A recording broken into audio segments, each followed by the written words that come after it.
So she palms her head. She slams her head twice, and she look at the shock on her face. That's the face Light gave when they found out he was Kira. takes her over to the Damn, statue. motionless face too, just like Slams her head twice. damn. And today we're reacting to the most disrespectful moments in anime history. Number 10, video by CJ Dachamp.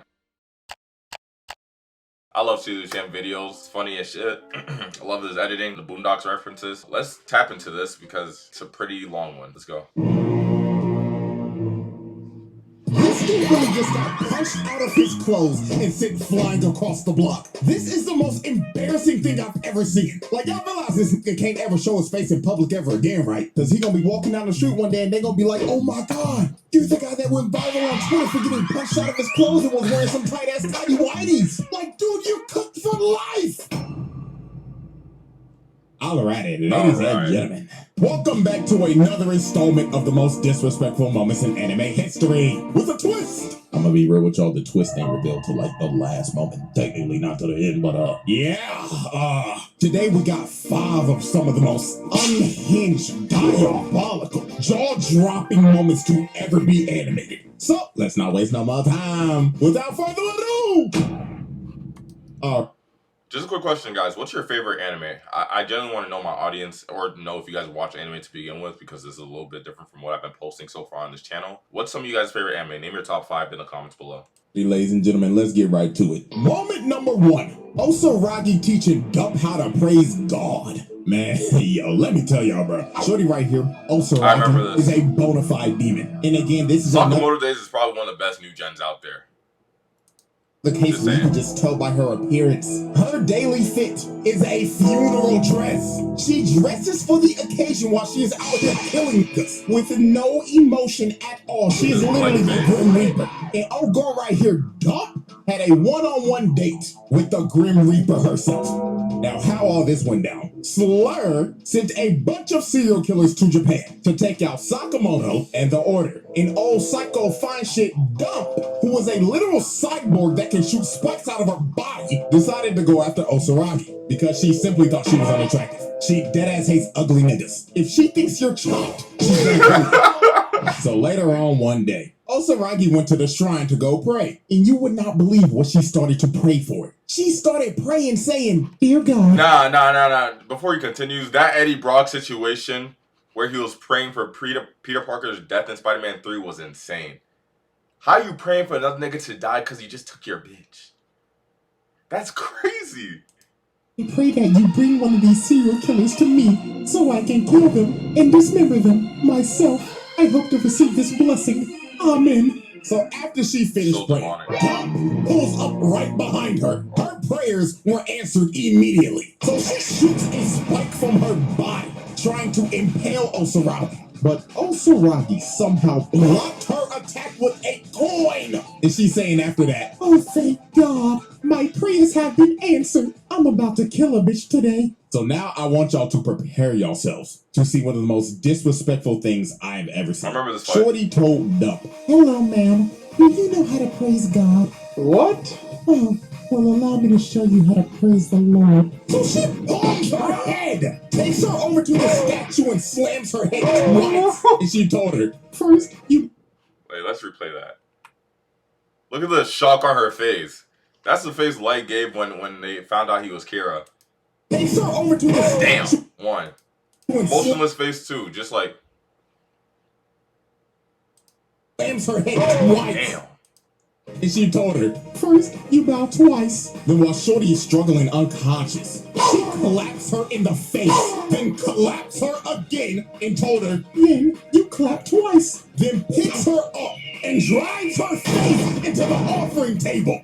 Then after she planted her face in the table, last thing she said was, and don't forget, make your offering. And flicks a coin at her unconscious body just face planted in the ground. So after she just got embarrassed, freaky psycho fine shit gets up and starts licking her lips and saying, "Ooh, I can't wait to give you a makeover, you chopped ass bitch." So Duck tries to attack her again, but Osaragi blocks that attack again, this time with a briefcase, and Duck started getting pissed off because Osaragi's just toying with her. She's blocked both of her attacks with a coin in a briefcase and was beating the hell out of her while she was praising God. So Duck just goes, The Sakamoto power system confuses me. What is their power system? Like, what is it? How are they this durable?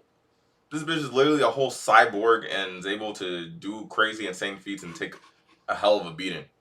What is their power system? on her, shooting her spikes at her. So Osaragi jumps up trying to dodge it, but Duck ends up taking away her briefcase from her and throws it out the window. And yo, look at the disappointment in her face. She is not enthused at all. This just pissed her off. She's thinking in her head, "Oh my god, my precious." So after throwing her money in the bank briefcase overboard, Osaragi officially stopped fucking around. She ripped down and kicked the temple bell at her, sending Psycho fine shit to a different map. Damn. So after Duck just got hit with the stage change, she started doing some freaky shit. I kid you not, she started shooting the spikes out of her titties.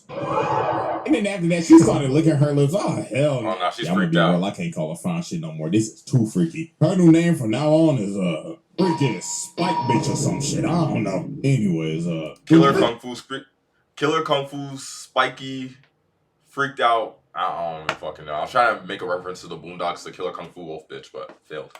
Spike Bitch shot them spikes out of her titties. She completely bricked and only hit Look at her Osaragi's farming hand. saying this. Saying these. I'll make a fire album cover. She said these.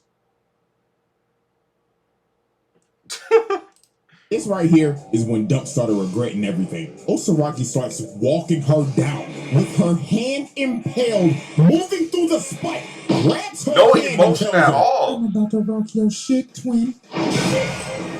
Send her freaky ass to another building. And Osaragi was not done. She was about to tee up on this freaky hoe. Duck ran at her and shot a spike. She parries it. Then she jumps up. Then kicked her so hard the bitch spun 5 times. And she wasn't even done after that. She started juggling her ass down the aisle, turning into a human pinball machine. So after Osaragi finished juggling her, she ends up being conveniently right by her briefcase. And guess what is inside her briefcase? She had a big ass buzzsaw in. This shit was crazy. I'm like, how? Why? I mean, I know this is anime, but these niggas just be pulling shit out their asses in this show, bro. That bitch. And when Dump saw this, she knew it was over. Because her backstory started playing. Talking about how she became a serial killer because she wanted to be loved. Like, nigga, what?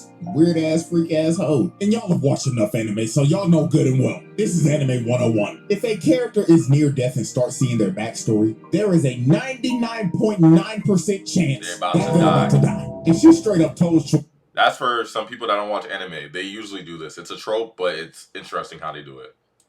Before she killed her. Because people like you exist, I am needed by God. So because of that reason, I love you. And tell me why she's smiling right now. What the fuck? You know what, bruh? I guess she got her final wish before she was about to die for somebody to love her. Bonkers. So Osaragi wraps up that buzzsaw, dashes at Shorty, and splits this freaky spike bitch down the middle. Fatality. And with that, Osaragi continued to spread the word of God to these freaky ass hoes. That was disrespectful. Let's keep this disrespectful party going, shall we? So, moment number 2. Nagumo embarrassing a nonchalant dreadhead. Now, we're still on Sakamoto days in this. Nagumo is my favorite character so far. Is the same plot. This time, however, though, the serial killer is this big buff dreadhead nigga called the Minimalist. And one thing I like about the way the creator of Sakamoto Days designs his characters is that he gives black people good representation in the way he draws them. This reminds me of like how Tite Kubo, the creator of Bleach, draws his black characters. And also, this is an underrated anime. It didn't really get a good anime adaptation, but Tenjo Tenge with Bob Makihara. I'll put a picture up on the screen so you guys know who I'm talking about. He kind of reminds me of him. And just crushing things to as small as they can get. And his target was Sakamoto. So later on that same day, he pulls up to Sakamoto's convenience store. And he ends up confronting his wife. So she tells him, excuse me, sir, can I help you with anything? And he tells her, Hey, bitch, where your fat ass husband at? So to start intimidating her, this man grabs the cash register and starts crushing it into a ball. Then after that, he rips the desk in two. So then after he finished his intimidation tactics, he straight up looked at her and told her one more time, hey, bitch, I'ma ask you one more time. Where is that fat ass nigga Sakamoto? But Sakamoto's wife was not acting like herself at all. She was weirdly calm this entire situation. And the reason why is because it wasn't her at all. She dislocates his arm and stabs him in the neck. So he ends up falling down. And then she just looks at him and tells him, gotcha, nigga. And she turns into Nagumo. This man disguised himself as Sakamoto's wife to just fuck with this dude. And the knife that he stabbed him with was a toy knife. And he was like, oh man, you're lucky that wasn't real, bro. Looks like my goofy ass forgot to swap it out. He kind of does look like Sakamoto's wife, just boy version. So the minimalist is pissed off. He like, oh hell no, man, I'm gonna kill you, nigga. And Nagumo teleports right behind him. And look at this dude's face, man. Just by this frame, you can tell by the face he making. I should have just bought some Newports and left. And I'm not gonna lie to y'all, bro. What he does to bro is honestly worse than what Osaragi did to Freaky Spike bitch. So the minimalist starts bragging, saying, man, I've killed 432 people. But what your goofy ass gonna do to me, huh, nigga? And when bro said this, Nagumo deadass looked at bro like, wow, man, that's amazing. You count everybody that you kill? Holy, you might be smarter than a 5th grader. So this pisses dude off. So he goes in a bunch of but hits straight air, and this man Nagumo is just chilling on top of the shelf with bro's phone. And he's just looking through it like, wow, man, I'm disappointed. How are you a 6'5" nonchalant dreadhead and your phone is as dry as the Sahara Desert? Like, there might have no holes at all? Dennis would be ashamed. So this pissed him off. But what sent him over the edge is when Nagumo said, I wonder what I'll find in your search history. Nah, I remember that. I'm like, Nagumo, you wrong for that.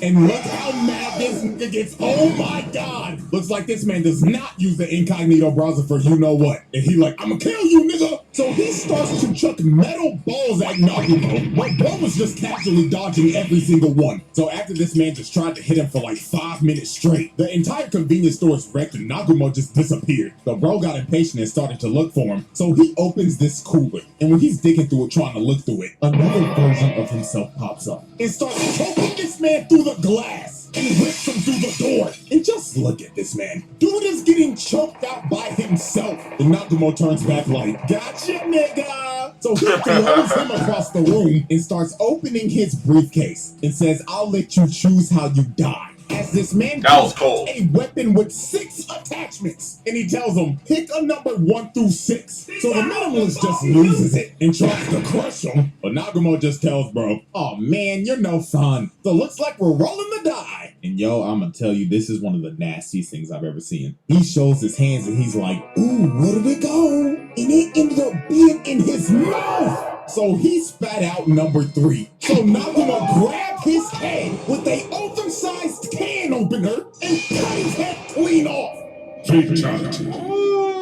Yeah, man, this is one of the most disrespectful things I've ever seen. Going through this man's phone, choking him to death with his own body, doing a magic trick mid-fight, then killing him with a oversized can opener? Yeah, man, this dude just went out sad. Alrighty, ladies and gentlemen. Moment number 3. Shizuo punching a man out of his fit. Now, y'all, if y'all have never seen Durarara, I'ma recommend... Now, Durarara is one of them interesting anime where there's no specific main characters. I remember, if you guys grew up with Toonami back in the day, man, Durarara is like one of those, like, animes that you kind of like... It's a nostalgic feeling. I remember shit from the show besides opening 1, which was a banger. But, and the headless driver. But Durarara was one of them animes, bro. It's a good watch. Because there's some pretty wild shit that happened in this show. And one of the main culprits of wildness in this show is none other than Shizuo Heiwajima. And what I'm about to show you is a top 10 disrespectful moment of all time. So let's set the stage real quick. The reason why this happened is because of Izaya. Because earlier on this day, this man was in a fight with this goofy ass gangster nigga. And when bro attacked him, Izaya dodged it. But he just didn't dodge it. He also scalped this nigga's head. He gave bro a ball spot of doom right in front of the girls he was trying to impress. Not in front of the eyes. Oh yeah, he's freaking out. Not in front of the scaring the hoes. So He either has to cut that shit off and restart or spend thousands of dollars on a hair transplant. Now, I want y'all to remember this dude because he's going to be back later. So now we fast forward 5 minutes later. So Isaiah is just chilling on the street talking to Mikado. But while this man was just having a conversation, a trash can comes flying and hits Isaiah across the head. And the person who threw that trash can was Shizuo. And bro was not here to goof around. He was ready to fight Isaiah on sight. So when these two were about to just start duking it out in the middle of the street, the nigga with the bald spot pulls back up and he brings a bunch of goons with him. So they start surrounding Isaiah and Shizuo. And old boy start telling Isaiah, "Hey, you pussy dumb bitch, we about to you up for f***ing up my head off from earlier, nigga. Yeah, you don't with the dollars and get away with it, nigga." But when they had them surrounded, they ended up realizing that they had Shizuo surrounded as well. And dude's name is feared throughout these streets. So these niggas were shook. So this is when the wildness happens. Old boy in this blue hat was so scared, his fight or flight senses took over. So his body started moving on his own, and he runs up and smacks Shizuo across the head. So after he smacked bro upside the head, the dollars is like, hold on, twin, he might not be as strong as they say. But then this man started screaming. So bro started telling old boy in this hat, "You aimed for my head. You have to know a blow like that can kill a nigga, right? And this means you were intentionally trying to kill me, right? So whatever happens next is what you deserve, right?" And look at this stare. Bro stared into this man's soul. And old boy knew his life as he knew it was over. He watched this man, sends bro flying out of his clothes and knocked out cold. Like, holy how do you do that? Jesus, man. This might be one of the most devastating punches of all time. Like, let's look back at this again. This dude really just got punched out of his clothes and sent flying across the block. This is the most embarrassing thing I've ever seen. Like, y'all realize wasn't even as disrespectful. I mean, nah. When Luffy punched the Celestial Dragon, that doesn't compare to this shit. I know they added the impact frames and all this other shit, but punching a nigga out of his clothes?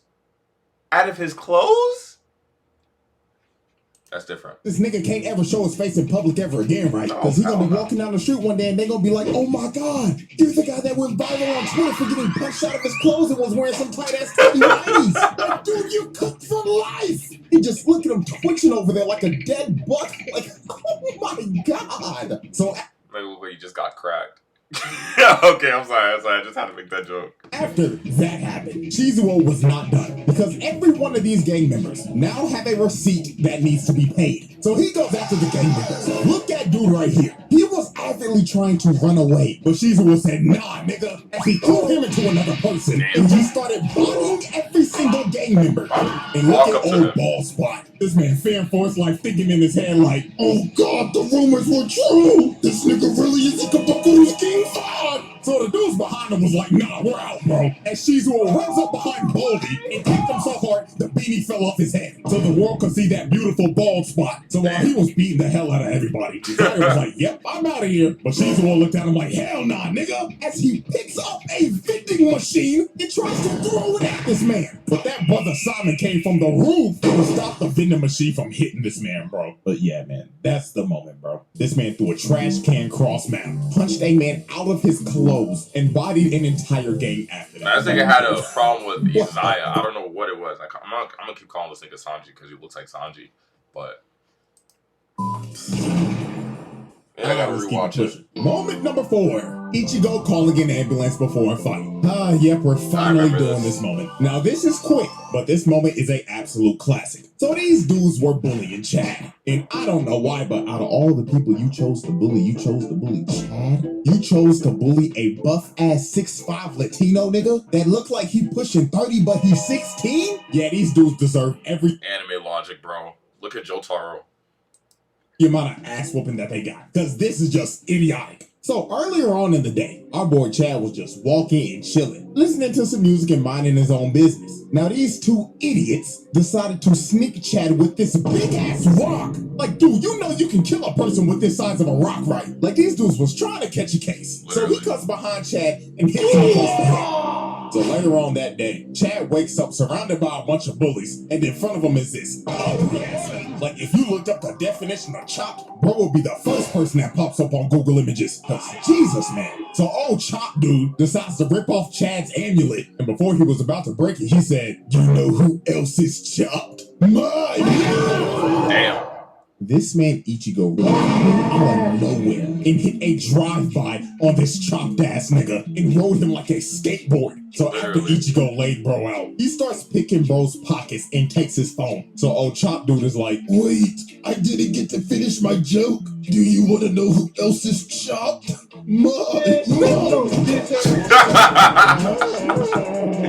So after Ichigo stomps bro's face in, this man calls 119, aka 911 for us. So the dude pick up on the phone like, this is 911. What is your emergency? I need an ambulance. You know what? Matter of fact, 1, 2, 3, 4, 5.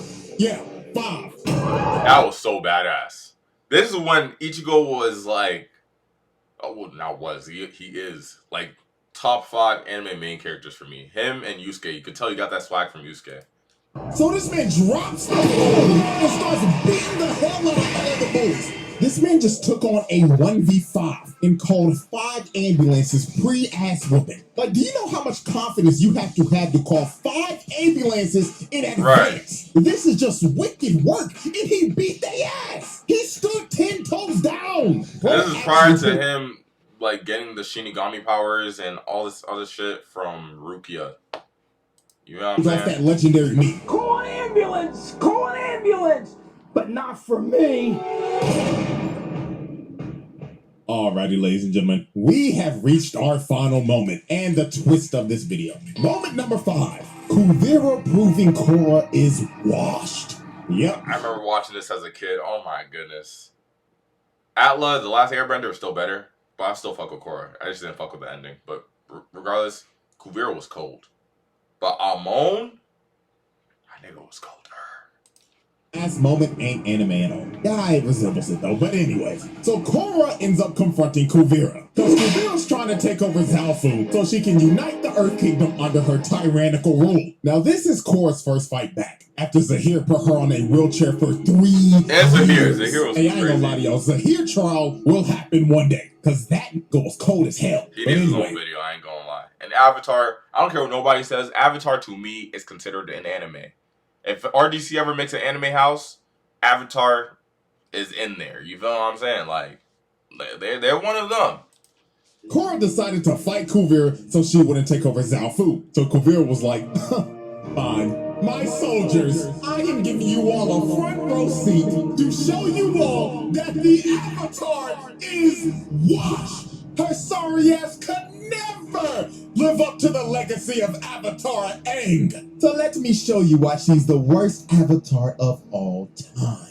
And man, she was boxing, Korra did not beat the allegations this fight, because this was just brutal. So Korra starts it off with fire bending, but Kuvira is weaving every attack. And then look at this, man. Kuvira gets inside, hits her with the earth bending combo. Then she hits her with the metal bending, then flips her ass and throws her on the ground. And while all the soldiers are cheering, look at Kuvira feeling her. Yo! If y'all didn't know, I think someone told me that the animation for Avatar or The Legend of Korra was made by the same people who made Boondocks. That's why you see she's kind of like moving like Bushido Brown and all that shit. Emoting like Ali, like, yeah, I knew your ass was washed. So then here go the next sequence. Korra tries to use airbending now, but she dodges it, ducks the fire and hits her with the hell sweep, and hits her with another shot for good measure. And man, I ain't gonna lie to y'all, bro, we gotta find Kuvira's actual birth certificate. Cause no way she was born in the Earth Kingdom. She had to be born in the Weave Nation. Cause dog, look at this. Korra is using every single element, but she can't land shit. While Kuvira's just bobbing and weaving, bobbing and weaving. And then look at this. Kuvira takes out Korra's leg, blindfolds her, and hits her so hard she goes flying. And I mean, bro, it just gets worse from here. She jumps up trying to do aerial attacks, but Kuvira hit her with an anti-air, knocking her on her ass again. And then here come Korra again. She tries to hit her with another 2-piece. Failed. Then Kuvira hits her with metal again and lifts her up and throws her down. The Avatar is getting whooped by a background character from season 3. This is fucking embarrassing. Crazy. And then look at this. Korra has a bright idea to earthbend against her. Kuvira stops it immediately and just sends it right back at her. Like, what made you think earthbending was the answer against Kuvira? One of the best earthbenders in the fucking series. Like, come on now. So Korra was getting her ass whooped so bad. Sue straight up yelled at her and told her, bitch, if you don't go into the Avatar state right now, like, what are we doing? So when Kuvira jumps up and tries to finish Korra, Korra finally goes into the Avatar state and blows Kuvira off of her. So Korra actually ends up landing a nasty hit, finally dropping Kuvira. And it looks like Korra has finally locked in. Maybe she wasn't washed after those 3 years in a wheelchair. But when Korra was about to finish her off, her PTSD from last season kicked in as she sees her face on Kuvira. So she gets knocked out of the Avatar state, falls to her knees, and Kuvira's just looking at her with disappointment like, damn, I knew you were washed, but not this bad. So Kuvira strings Korra up, slams her in the ground, and puts her in that Earth prison. And that was it. KO. Korra was cooked. She got washed by Kuvira in 5 minutes tops, and only landed 1 hit, which was in the Avatar state, by the way. Like, holy moly, man. So Kuvira walks her down, and she's ready to make the Avatar reincarnate right now. But Uncle and Janelle say, nah, I can't wait for that new Avatar series. I hope it's cold. I hope it's cold. Korra's ass, and they end up having to retreat. And look at Kuvira hyping up her niggas like, I told y'all she was washed! Zafu is ours, nigga!